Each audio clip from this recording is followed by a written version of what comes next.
तो यार शाहीन अफरीदी के 4 छक्कों की जो है ना वो बहुत बात हो रही है पाकिस्तान में। पाकिस्तान में क्या ऑल अक्रॉस द वर्ल्ड ही बात हो रही है। जिस तरीके के उसको टिम सैफर्ड ने मारा है ना, 26 रन जो लिए हैं। मगर पाकिस्तान में साथ ही साथ एक बात और भी चल रही है। वो चल रही है 4 शादियों की। दानिश तैमूर ने बात की, आयजा खान उनकी वाइफ हैं। तो उन्होंने कहा भाई 4 शादियों की मुझे इजाज़त है, मगर मैं कर नहीं रहा क्योंकि फ़िलहाल मैं नहीं कर रहा क्योंकि मैं अपनी बेगम से प्यार करता हूँ। अब वो तो 4 शादियाँ नहीं कर रहा, मगर शाहीन अफरीदी 4-4 छक्के खा रहे हैं एक-एक ओवर में। अब इन दोनों बातों का आपस में क्या कनेक्शन है? क्या कुछ सर-पैर मिल रहा है? नहीं मिल रहा? तो भाई हमें भी जिस तरह से पाकिस्तान क्रिकेट आगे जा रही है ना, उसका कोई सर-पैर नज़र नहीं आ रहा। देखो शाहीन अफरीदी 2-3 साल पहले, अगर वो याद हो ना, तो वो जो मैथ्यू वेड ने छक्के मारे हैं ना सेमीफाइनल में यार, टी20 वर्ल्ड कप के सेमीफाइनल में, उस वक्त तक शाहीन अफरीदी एक बहुत ही आला बॉलर था। अगर उससे पहले भी चले जाओ ना, तो जब मोहम्मद आमिर आता था ना, तो अगर 80-85 रन भी किए हुए होते थे ना, तो ऊपर की 3-4 विकेटें तो वो अपने 2-3 ओवर के स्पेल में निकाल देता था। मोहम्मद आमिर ही का तो एक रिकॉर्ड था कि बहुत अरसे तक पता नहीं कितनी को 2-3 हजार बॉलें उसने की थी, उसको कोई छक्का नहीं पड़ा था। हमें जब शाहीन शाह अफरीदी आए तो हमें ये लगा कि भाई ठीक है, अब मोहम्मद आमिर की आपके पास एक रिप्लेसमेंट मौजूद है। इस वक्त अगर मैं देखूं तो शाहीन शाह अफरीदी जो अपनी ही एक ईगो में चल रहे हैं, वैसे इसको भी डाइसेक्ट करेंगे कि ऐसा क्या रीजन है कि शाहीन शाह अफरीदी सीखने के लिए ही तैयार नहीं है। शाहीन शाह अफरीदी की एक ईगो नेक्स्ट लेवल चल रही है। या तो भाई आप प्रीमियम फास्ट बॉलर हो, और वो एक मीम भी चल रहा है ना, ये ले आपको 120 मीटर के छक्के पड़ रहे हैं यार, 4 छक्के एक ओवर में। मोहम्मद, मैं तो ये सोच भी नहीं सकता कि अगर मोहम्मद आमिर बॉलिंग कर रहा हो ना, तो आप ये इमेजिन कर सको कि भाई 4 छक्के पड़ेंगे, एक छक्का पड़ जाएगा, 2 पड़ जाएंगे। बॉलर है, बॉलर को पड़ जाते हैं। भाई शाहीन शाह अफरीदी, आप पेस बॉलिंग अटैक को लीड कर रहे हो, आपके बाद हमारे पास पीछे है भी कोई नहीं। तो सीधी सीधी सी बात यह है कि कहीं ना कहीं जो है ना, वो गेम नफसियाती है भाई। वो मुझे इस तरीके से भी लगता है कि हम जो पाकिस्तानी है ना, वो बेसिकली हमारा एक ईगो प्रॉब्लम है। हमें एक दो चीजें, अगर एक हमें नजर आ जाए ना कि यार दूसरा बंदा हमसे हल्का है या जूनियर है, तो हम कहते हैं यार उसकी बिल्कुल ही रिस्पेक्ट नहीं है। दूसरा, अगर हमें ये पता लग जाए ना कि भाई है भी अपना पाकिस्तानी, तो हम कहेंगे भाई इसको मंड दो, छोड़ो इसको, ये तो अपना ही है। बिकॉज हम तो लड़ते ही अपनों से हैं।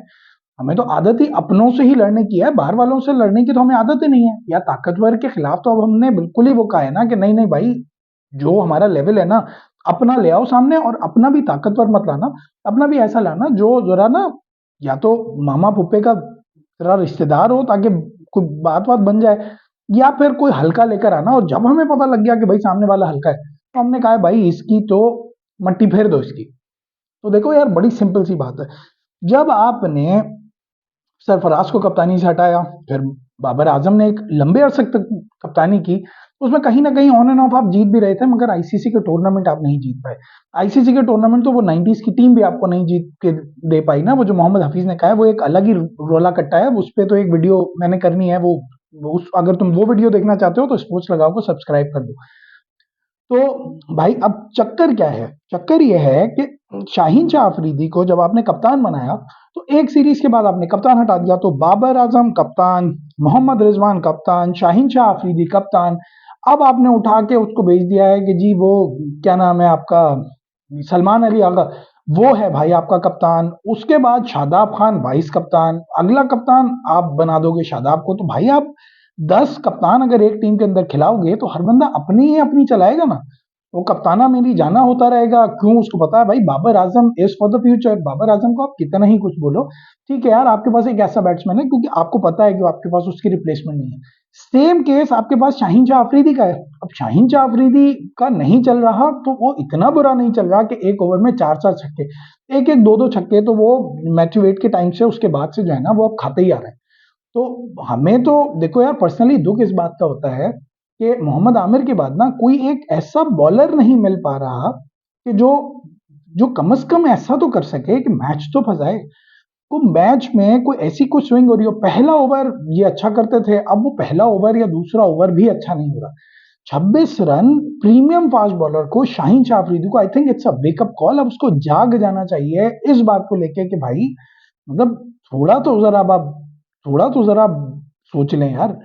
अब भी अगर आपने नहीं सोचना और आपने ये सोचना है कि भाई क्या-क्या सारी चीज़ें होती रही हैं, कौन कप्तान, कौन नहीं, अब्दुल समद को बिल्कुल ही आपने थल्ले लगा देना है कि भाई जी मैं छक्के मारूँगा और आपने बैटिंग पे अपना ज़्यादा फोकस करना है। तो भाई कौन कह रहा है बैटिंग में जब आपकी ज़रूरत पड़े तो पड़े, समझ में आती है बात। वो तो अगर आप वो देखो ना जब से उन्होंने ये कहा है कि भाई मैं ऑलराउंडर हूँ, तो अगर उस वक़्त से देखो तो कोई ये समझाने के लिए तैयार नहीं है कि नहीं भाई आपकी अभी ज़रूरत नहीं है भेजने की। नहीं वो 7वें या 8वें नंबर पे वो ऐसा लगता है खुद ही उसने पैड किए हुए होते हैं और वो कहते हैं भाई मैं जाऊँगा और मैं छक्के मारूँगा। तो खुदारा अपने रोल को ज़रूर समझें। अगर आपकी बॉलिंग नहीं परफ़ॉर्म कर रही, बैटिंग आपकी अभी उतने पाए की नहीं है, अगर आप शाहिद अफरीदी से अपने आप को कंपेयर करेंगे ना तो चलो समझ में आती है बात कि कभी वो अपनी बॉलिंग से कर लेते थे, कभी वो अपनी फील्डिंग से शाहिद खान अफरीदी टीम के अंदर कोई ना कोई इनपुट डाल दिया करते थे। बैटिंग में तो चलो सबको ही पता था ना, शाहिद खान अफरीदी जैसा ऑरा लोगों को मिलना बहुत मुश्किल होता है। जिसको अल्लाह ताला इज्जत देना वो एक अलग वो नेक्स्ट लेवल आदमी।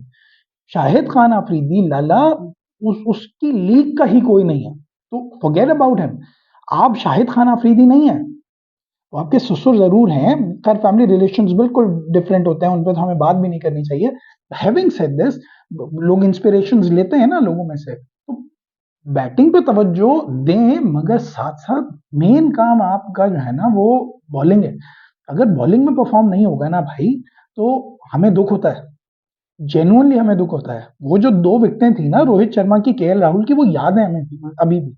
मगर टीम नहीं जीत रही, आपकी इम्पैक्ट नहीं आ रहा। ओडीआई में अगर आखिर के ओवर की बात करें तो आप बिल्कुल एक ऑर्डिनरी बॉलर लगने लगते हो, जैसे ये जो दूसरे बच्चे बॉलिंग कर रहे हैं ना साथ में, बिल्कुल ऐसा लगना शुरू हो जाता है।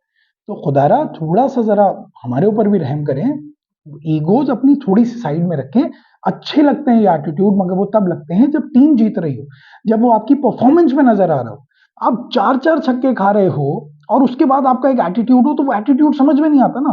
वो एटीट्यूड को जरा लाओ, दिखाओ ना, वो वाला लेकर आओ। वो जो उसने वहाब रियाज ने शेन वॉटसन को किए थे ना जब लगी थी अंदर जाके, तो वो नजर आया था यार। मैच हार गया था मगर हमें याद है आज तक। तो कम से कम कोई फाइट तो नजर आए। वो आपका एक एटीट्यूड वहां नजर आना चाहिए जहां उसकी जरूरत है। वो ऐसा ना हो कि वो अब्दुल समद पे निकल रहा हो या और लोगों पे निकल रहा हो, तो इससे टीम पे बुरा इफेक्ट पड़ता है, पूरी टीम मुतासिर होती है। तो भाई ये मेरी राय थी। अगर तुम इस राय से मुत्तफिक हो या नहीं भी मुत्तफिक हो तो लाइक कर दो, कमेंट कर दो और शेयर कर दो इस वीडियो को।